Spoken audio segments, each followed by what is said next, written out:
Hey guys, welcome to this breakdown of the knockouts that Michael Chandler did on Dan Hooker in UFC 257. It was a great fight. It was very dynamic and I enjoyed it a lot. And we're going to look at what happened in this knockout. Now, before we do that, a little bit of background. You have to remember, from the first few seconds, it was constantly Chandler moving forward and putting pressure on Dan Hooker.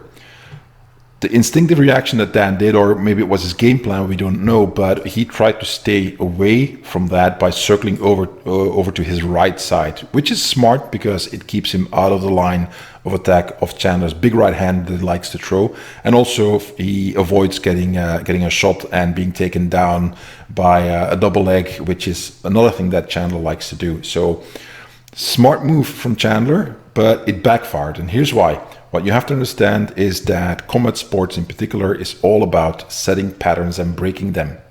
So you show your opponent something and you see how he reacts and then you use it against him. Now, remember what I just said about the circling out to the right and Chandler putting pressure? The next thing you have to remember is that he used that right to the body several times and he didn't really follow through with it. He just threw it a bunch of times and it looked like it was a test. And in the knockout part, we see why. So you've got the throwaway right hand from Dan Hooker. Notice he's not stepping in. He's not really trying to land it. He's just threatening with it. Fine. Chandler is going to follow up with a bit of a feint and pressure some more. Notice how he's closing the distance with that quick hop here. So quick hop forward and he is already getting closer. But it's not the true attack. So this forces Hooker to start circling out again and create space, as he has been doing for the entire round. Here's a quick replacement step from Chandler and he hops forward. Notice just how much distance he covers. This is a lot of distance. I mean, he's starting from here with the lead foot and notice just how much further out he is here.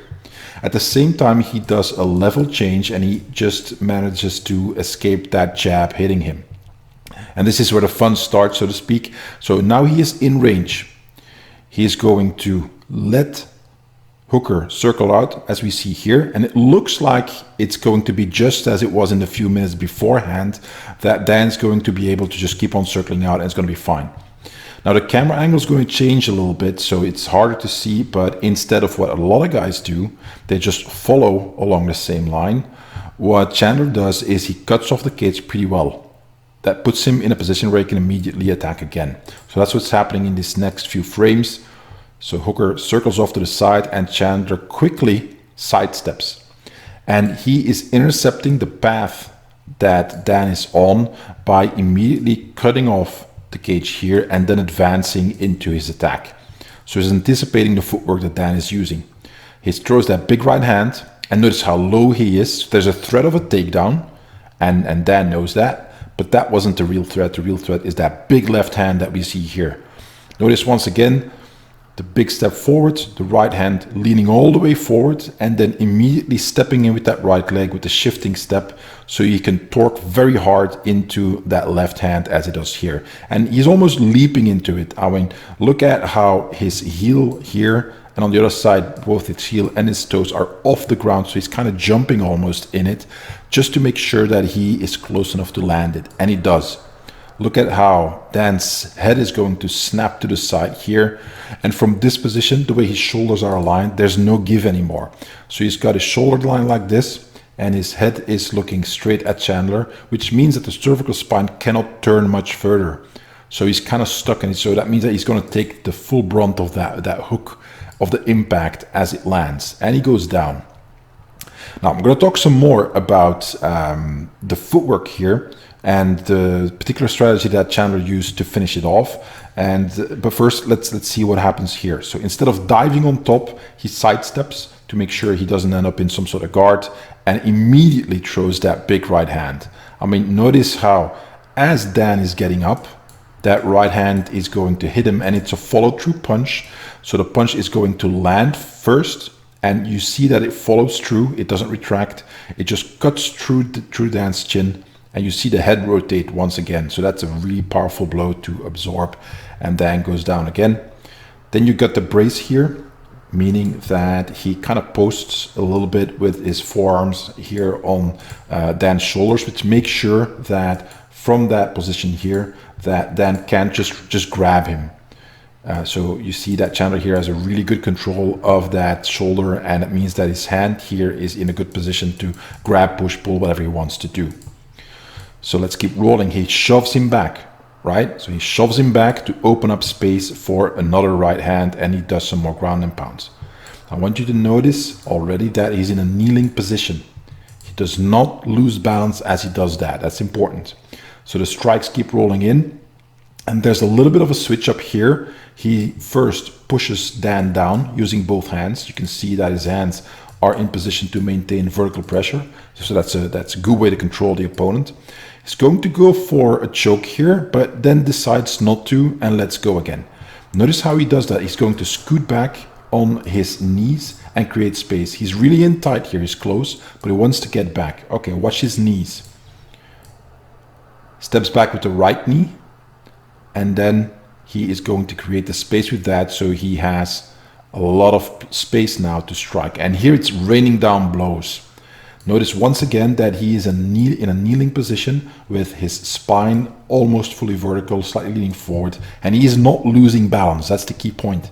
He's not falling over himself, and he's managing to once again maintain control by using that left hand to make sure that he can feel actually the reaction to the shots that he's throwing and adapt wherever needed. And from here, I mean, and that's pretty much the end of it. Ref Goddard steps in and the fight is over. And let's see the backflip again, because I know you guys like this kind of stuff. So he's celebrating right away. Just manages to stick the landing. He was almost off balance here and kind of has to flow into that weird thing he did after, but it worked. So let's not hate on that. So my point is this.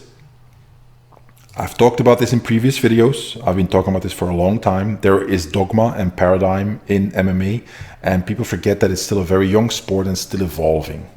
So for the longest time, what a lot of guys did was just that as soon as they saw their opponent drop to the ground, they would dive on top of the guy, end up in the guard, and sometimes even lose the fight.